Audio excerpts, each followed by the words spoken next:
el 8-4 es uno de los más correteados, pero el 8-3 entonces es uno de los más grandes. Más grandes y correteados también, yo creo que podemos meterlos en la misma bolsa ahí, Susana. Santo Padre, buenos días, José Pérez Borboni, gracias por estar con nosotros. Háblenos un poquito de usted, tiene cara de baby face, así que queremos saber su edad, su profesión, por qué decides realmente entrar siendo un joven, ¿no? En este mundo de la política panameña que tiene muchas bajas, por decirlo de alguna forma, pero y los buenos a veces no se atreven a entrar. Exactamente. Porque hay mucha campaña sucia. Así es. Y al final esto llega a trastocar familias y demás, y entonces los mismos son los que quedan porque esos aguantan absolutamente todo.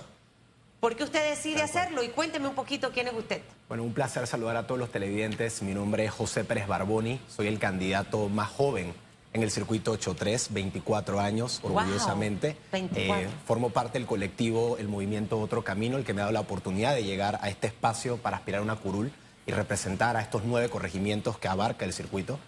Yo actualmente soy una persona que entiende las limitantes de la política en el país, entiende las bajezas a las que uno se expone al entrar a este mundo, pero lo afronto con mucha responsabilidad y creo que mi familia también, al permitir y apoyar esta candidatura. Yo soy internacionalista de profesión, estudié Relaciones Internacionales y Administración Pública, también soy locutor y también soy piloto privado de avión. Entonces... Espérese. ¿Cómo usted con 24 años tiene todo este mar de profesiones? Bueno, yo creo que es importante... Piloto de aviación. Así es, también. No saltarse los veranos es importante, los veranos hay que usarlos para estudiar. A ver, no, también. necesito saber cómo a los 24 años tienes, creo que conté, si no estoy equivocada, 3 o 4 profesiones. Bueno, sí, principalmente empecé con Relaciones Internacionales y trabajé en 2 misiones diplomáticas aquí en Panamá, en la Embajada Británica y luego en la Embajada de Qatar, uno en el Departamento de Asuntos Económicos, en la Británica, y luego en la de Qatar, en el Departamento de Relaciones Públicas y también asistiendo al señor embajador. Luego pasé a un trabajo en Australia como gerente de hotel en Queensland y posterior a esa experiencia fui a Argentina a terminar mi licencia de piloto privado de avión. Entonces todo fue muy desafiante por tener que estudiar y trabajar a la vez, pero creo que ese es exactamente el desafío que después da recompensas muy grandes como la posibilidad de estar aquí sentados con ustedes. La educación ha sido clave para lo que has alcanzado hasta tus 24 años. Totalmente. La educación, las oportunidades laborales, que son una de las principales propuestas que quiero llevar para la juventud en Panamá, que sabemos que entre 18 y 25 años es la etapa más difícil para que un joven encuentre una posibilidad de trabajo, una primera experiencia. Y por eso quiero llegar a representar esas necesidades de mi circuito. Los corregimientos de tu circuito, hablemos de ellos. Ahí está el Chorrillo. Así es, ahí está el Chorrillo. Ancón. Recuérdame los otros porque son un montón. Claro, tenemos Ancón, Betania, Bellavista, Pueblo Nuevo, San Felipe, Santa Ana, Curundú, El Chorrillo y Caledonia. Padre de la gloria. 9 corregimientos con necesidades totalmente diferentes. Y 9 corregimientos dentro de la mayoría, desde mi punto de vista, se han quedado atrás. Claro que sí. Cuando quizás ha crecido en Santa Ana el tema de la gastronomía y demás, pero su gente ¿dónde está? ¿Sigue viviendo en Santa Ana la mayoría o ha tenido que emigrar de Santa Ana? El tema de la violencia y la delincuencia, en realidad lo erradicamos de Santa Ana, Curundú, El Chorrillo. Quizás de estos 9 corregimientos, menciono estos, Pueblo Nuevo, todavía a pesar de que estamos aquí cerquita, te encuentras barracas. Yo agarro por una callecita de ahí y siempre miro hacia la derecha y muchas familias viviendo en situaciones que tú dices, ¿cómo eso ocurre? Totalmente. Aquí en el centro de la ciudad. ¿Cuáles serían esas propuestas realmente tuyas para cambiar este escenario? Hacerlo diferente, tienes la juventud, tienes la energía y si hay las ganas de trabajar, se puede. ¿Qué harías tú de diferente? Susan, dijiste algo muy importante hace unos minutos con el otro compañero candidato, y es que uno tiene que demostrar desde su candidatura que no va a llegar a servirse, que va a llegar a servir. Yo, por ejemplo, desde la candidatura digo, no te puedo demostrar que voy a cumplir esas propuestas, pero te puedo demostrar que voy a llegar a hacer las cosas diferentes. Lo primero que yo hice fue renunciar a mi foro penal electoral, porque no creo en tener blindajes ante la ley. Y lo segundo que hice el día lunes, si no me equivoco, o martes, fue presentar una declaración jurada de que renunciaba a 5 beneficios que los diputados actualmente ostentan. Por ejemplo, telefonía paga por el Estado, exoneración de importación de autos de lujo para su uso, todo el tema de las partidas y el manejo de las mismas, que ha sido uno de los temas más polemizantes y polémicos que tenemos actualmente en la Asamblea Nacional. También, por ejemplo, a las dietas por asistir a diferentes reuniones. Entonces yo de ahí parto mencionándote esto porque creo que es la forma correcta de entrar a la contienda y son requisitos mínimos que un candidato a diputado debería empezar a cumplir. Luego, hablándote de las necesidades del corregimiento y Pueblo Nuevo, El Chorrillo, Caledonia, el circuito en general, me he dado cuenta que hay muchísima desigualdad. Tenemos un San Felipe, para darte un ejemplo, donde tienes el casco antiguo, una gema del turismo panameño, el segundo lugar más visitado después del Canal de Panamá. Pero en ese mismo corregimiento se dan balaceras. En ese mismo corregimiento hay gente que vive en extrema pobreza, 6 personas viviendo en un solo cuarto, y es principalmente porque no les hemos dado la oportunidad de involucrarse ni les hemos puesto la posibilidad de encontrar ofertas laborales. ¿Qué promete para cambiar ese escenario de llegar a ser diputado de la Asamblea Nacional, tomando en cuenta que sí, San Felipe vive por este tema de desigualdad, de violencia, pero recientemente hubo una irregularidad investigada por la Fiscalía Electoral donde aparecen más personas en el padrón electoral que residentes en el mismo corregimiento? Bueno, tienes un caso de personas que viven más hacia el Puente de las Américas y después del mismo que realmente las que viven en San Felipe. Y justamente creo que hubo una demanda interpuesta por la actual candidata representante del movimiento Otro Camino, y es la que levantó la voz sobre este asunto. En San Felipe tenemos que empezar a generar incentivos para que empresas empiecen a involucrar a la comunidad. Porque los incentivos fiscales en este país se entregan únicamente a personas allegadas al gobierno de turno y no responden a las necesidades económicas de un país. Entonces, si nosotros empezamos a incentivar inversión privada, empezamos a atraer a compañías, a diferentes navieras, aerolíneas, para que empiecen a involucrar a Panamá en su oferta turística, nosotros podemos ver cómo el corregimiento de San Felipe también se beneficia de esta posibilidad. Aspiras en un circuito donde hay sectores populares, sectores que están acostumbrados al clientelismo político inculcado por las autoridades que se escogen, ya sea para diputados, representantes o alcaldes. ¿Qué respondes cuando un ciudadano te pide algo? Te pide una bolsa de comida, un tanque de gas, un ciudadano que está acostumbrado al clientelismo político. Yo lo único que le puedo responder a esas personas es que yo no vengo con esa política, no vengo con ese tradicionalismo de entregarles un producto, de entregarles, ¿sabes?, una cosa para cumplir con esa necesidad. Vengo con propuestas. Y te voy a decir algo que es muy polémico, pero esas personas me dicen, no, pero tienes que dejarnos algo para acordarnos de ti, para que veamos que nos estás ayudando. Y le digo, oiga, ¿se la sabe qué? Acéptele el jamón al que se lo traiga. Tome esa bolsa de comida que le traen. Pero el día de la elección, el voto hasta el sol de hoy es secreto. Usted recuerde quién fue el que le trajo propuesta y quién fue el que le dijo, yo quiero que usted salga de su casa y no se siente insegura. Quiero que salga de su casa a buscar trabajo y lo pueda encontrar. Quiero que su hijo tenga mejores posibilidades en la educación. Que el turismo sea algo que involucre a su comunidad. Entonces, quiero que ese tipo de mensajes sean los que se queden en esos electores que si bien viven en un entorno clientelista porque lo necesitan y no es algo que lastimosamente es ajeno a una realidad. Actualmente esas personas tienen que vender su dignidad para poder comer y alimentar a sus hijos. Sí. Y es triste. Y es que están discriminados de una manera u otra, no les es fácil encontrar trabajo. Lo vive mucho la gente de Curundú. Tristemente, a pesar de los avances que hemos tenido, todavía aquí hay personas que cuando dices vengo de Curundú, vengo del Chorrillo, todavía está ese estigma del barrio, ¿no? Del lugar. La gente ha entendido básicamente esta propuesta suya. O sea, entiende realmente que una bolsa de comida, que un jamón, que una ayuda es algo momentáneo y que de nuevo tienes que volver a tocar la puerta y que probablemente un día no te contesten, te chifean hasta que vuelvas y de nuevo y te respondan y te llegue la bolsa. A tener un acceso a un trabajo, tengo mis recursos y compro lo que yo quiero y puedo mantenerme. La gente ha entendido esto cuando va a las caminatas. No sé si ha recorrido estos 9 corregimientos y quizás los más complicados, Santa Ana, Curundú y El Chorrillo. Claro.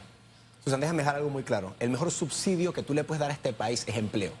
No hay ningún programa social que se equipare a la posibilidad de que una persona tenga su propio sustento y con eso pueda pagar la educación de sus hijos, alimentarlos, inclusive ahorrar para tener una posibilidad después de optar por otros gustos, por otras posibilidades que no ven actualmente residentes de 5 corregimientos específicos de mi circuito, inclusive dentro de los 4 que se consideran mejor atendidos, también tenemos realidades muy tristes. Betania no se escapa en la zona de los Libertadores, Pueblo Nuevo todavía cuenta con barracas, Ancón tiene Cunanega, donde hemos visto una de las peores crisis y manejo ambiental que el país ha vivido en los últimos meses o años inclusive.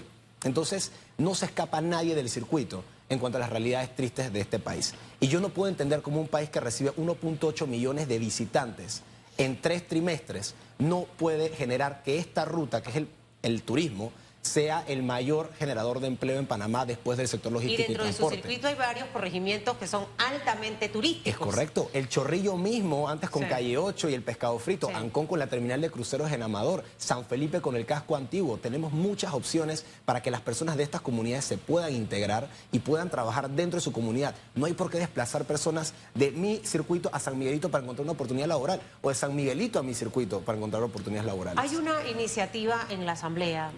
Usted mencionó el tema de las dietas y muchas cosas de las que usted se despojaría, entre ellos el fuero penal electoral. Reglamento interno de la Asamblea está ahí pendiente. Quien, aunque no vayan a trabajar, cobran. Y eso sí le da rabia, porque él tiene que venir a trabajar, porque si no, no cobra. Así mismo es. Se le descuenta ahí su salario. La productividad. La empresa privada tiene un sistema de medición para ver la productividad de los colaboradores y de hecho también se mide la eficiencia de sus gerentes, de sus líderes. Ese modelo de gestión no lo tenemos en el sector público, lastimosamente.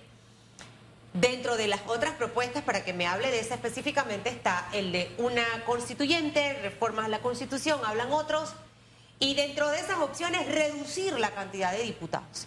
Algunos hablan de 30 a 25 entre nacionales y provinciales. De estos dos temas, ¿qué opinión merece el señor José Pérez Borboni, que aspira a convertirse en diputado? ¿Qué piensa José Pérez Borboni sobre el tema de una reforma constitucional? Extremadamente necesaria. Y vamos a empezar desde el presidente. Necesitamos una segunda vuelta presidencial en Panamá. Hay muchas opiniones que también respeto sobre por qué no deberíamos tener una segunda vuelta, pero la segunda vuelta ha demostrado en la región latinoamericana que genera un poco más de legitimidad en los líderes que tenemos actualmente presidiendo los países de la región. Entonces yo pienso que teniendo un presidente que ganó con 33% de la elección pasada, se genera una fricción en cuanto al respeto a esta figura de autoridad y la mayor autoridad que tenemos en el gobierno nacional. Entonces, hablando del tema de los diputados específicamente, que es a lo que voy, nosotros tenemos que empezar a hablar de la reelección indefinida. En Panamá se ha permitido que mismas caras repitan por 4 o 5 periodos, y estoy hablando de diputados específicos del partido oficialista que nosotros no habíamos nacido y todavía o ya habían llegado al poder. Bueno, usted tiene 24 años. Ya hay diputados en la Asamblea que llevan más de 24 por ejemplo. Usted no había nacido. Claro, y yo soy un fiel creyente de no a la reelección, que fue algo que tomó mucha relevancia en 2019 y todavía lo defiendo. Y me han dado... solo un periodo en la Asamblea Nacional. Aspiro a solo un periodo en la Asamblea Nacional. Lo dejé muy claro en mis compromisos, Félix, y te voy a decir por qué. Porque yo creo en el relevo generacional. Porque creo que tú debes llegar 5 años, generar bases estables para que después tu curul siga siendo representada por otras voces que lleguen al debate nacional. Y otras personas me han dicho, no, pero es que esos son 5 años para agarrar experiencia, luego tus otros 5 son para ejecutar. Yo le dije, no, no es así, porque entonces, ¿qué pasa? Yo llego 5 años y el 5.º año me estoy concentrando en reelegirme, no estoy yendo al fuero, no estoy yendo al pleno, estoy yendo a las comunidades a caminar, a hacer política, pensando en la valla, pensando en las volantes. Eso no es así. A mí me contrataron por 5 años y yo voy a representar a mi electorado por 5 años. Yo no descarto participar en la política o en la palestra pública en el futuro. Pero estos 5 años de llegar a la Asamblea me voy a mantener trabajando los 5 años. ¿Cómo manejaría el tema de su planilla, tomando en cuenta que, bueno, hay diputados que son investigados o evaluados por una fundación que se llama Espacio Cívico? Así es. En el ranking de los mejores evaluados están los independientes, 4 de ellos, 4 diputados de la libre postulación. Pero aquellos que pertenecen, la mayoría, a partidos políticos, fracasan en esta gestión legislativa. ¿Qué nos asegura que usted, que forma parte de un partido político recién creado, Otro Camino, sí manejará su planilla de manera eficiente? Claro que sí. Nosotros en el movimiento Otro Camino tenemos un comité de ética muy riguroso, que desde el día que tú aceptas la candidatura te da una línea de lo que tú debes seguir, te da una línea de lo que tú debes ejecutar. Y yo creo que, como te mencionaba al inicio, Félix, con estos ejemplos que estoy tratando de dar desde la candidatura, al renunciar a beneficios. Yo renuncié, por ejemplo, al de no cobrar si no voy. Si tú no vas actualmente a la Asamblea y tú no renunciaste mediante una declaración u otra forma a este beneficio, a ti te siguen pagando. Yo renuncié a eso. Y entonces yo te usted respondo, promovería cambios al reglamento interno, por que fue una de las supuesto. preguntas que le hacía. Exactamente, y es que eso tenga vetado. Y ahora, ¿cuál es la responsabilidad de nosotros como nuevas caras, nuevas figuras jóvenes, llegar, desengavetarlo y hablar nuevamente sobre esto? Y espero que haya una mayoría que te apoye. Extinción de dominio. Por supuesto que sí, son temas que tenemos que llevar a la palestra pública. Y algo muy, muy importante, Actualmente, yo quiero demostrar que la juventud llegó para cambiar la forma de hacer política. ¿Cuál sería su posición en caso de ser electo, formar parte de la bancada del partido Otro Camino en la Asamblea Nacional, quedar designado entre los diputados de la Comisión de Presupuesto y viene un diputado y lo mete en el cuartito del matraqueo para las negociaciones en la partida? ¿Cuál sería su postura? Mi postura es la misma que te digo aquí, Félix, frente a los televidentes, y la misma que le diría a cualquier diputado, independientemente sea de mi partido, independiente o de otro partido tradicional. Tengo que hablarle claro y decirle, yo no estoy pactando con corrupción, yo no estoy pactando con sombras, yo no estoy pactando de manera turbia. Yo quiero representar. Y te lo digo así, a mí me encantaría ser parte de la Comisión de Presupuesto. Parte de estudiar Administración Pública me enseña que en Panamá hay plata, pero mal administrada. Para enfrentarse a Benicio Robinson, Para a la Comisión de Presupuesto. Exactamente. Y él se va a reelegir, ¿no es el hijo? claro que él aspira a la reelección y aspira al Parlamento Centroamericano. Exacto. Bueno, el escenario es complicado. 24 añitos. ¿Y Juan Diego? Cuando también uno entra en esto, es difícil y hay distintos escenarios. Siempre uno va a generar amor o odio. Te quiero o no te quiero. Es mejor no pasar inadvertido en realidad en todo esto. Que te amen o te odien. Así es. ¿Usted está preparado para esta clase de llevar política que tenemos en este momento y que esperemos que cambie con figuras como usted? ¿Y cuál es la forma de llevar política ahorita mismo? Mucha campaña sucia, mucho desprestigio. Sale el señor aquí, José Pérez Borboni, de la entrevista y empiezan ataques en X, empiezan ataques en Instagram, en TikTok y demás. Y nos quedamos sin las propuestas los electores. Entonces, ¿está preparado para este mundo lleno de muchos haters? Y segundo, ¿qué piensa de que esta sea una campaña de altura y con propuestas que ha sido el llamado del Tribunal Electoral? Sin call center y sin nada de esas cosas negativas. El Pacto Ético Digital es una de las mejores iniciativas que como país podemos tener para seguir respetando la forma de hacer democracia. Lastimosamente no todos lo van a respetar, pero de esta candidatura yo siempre promuevo, tenemos que votar por propuestas y no por personas. Tenemos que votar por propuestas e ideas y no por partidos. Porque es mentira que yo me voy a parar aquí y decirles que todo lo que hay en los partidos tradicionales es malo, porque no es el caso. Y no me voy a parar aquí a decir que todo lo que es independiente y moca es bueno, porque tampoco es el caso. Yo puedo dar por mi candidatura. Y Félix, además quería tocar un punto más. El tema del oncológico y la Comisión de Presupuesto es muy delicado. Ahorita mismo estamos en la situación de reestructurarlo tanto de manera organizacional como de forma de infraestructura. Y se les pide que 86 millones de dólares se les concedan para este proyecto. Pero después hay una Comisión de Presupuesto y un MEF que va en contra de esta solicitud y les quiere dar 14 millones de dólares menos. Entonces, ¿cómo tú llegas a un país donde la salud más delicada de un paciente de cáncer es tratada con esa desidia? Entonces, esos son el tipo de voces que tenemos que ir a levantar en la Asamblea actualmente. Gracias, José Pérez Barboni, por su participación en Radiografía. ¿Es Borboni o Borbani o Barboni? Barboni. Barboni. Aquí faltaba una A. No Bad Bunny. Barboni. No tengo el talento musical de él. Sí, no, ya ahí en controles pensaban que estaba aquí Bad Bunny, pero no es Barboni. Barboni, así es. Barboni, acuérdese. 8:51 minutos, nos fuimos.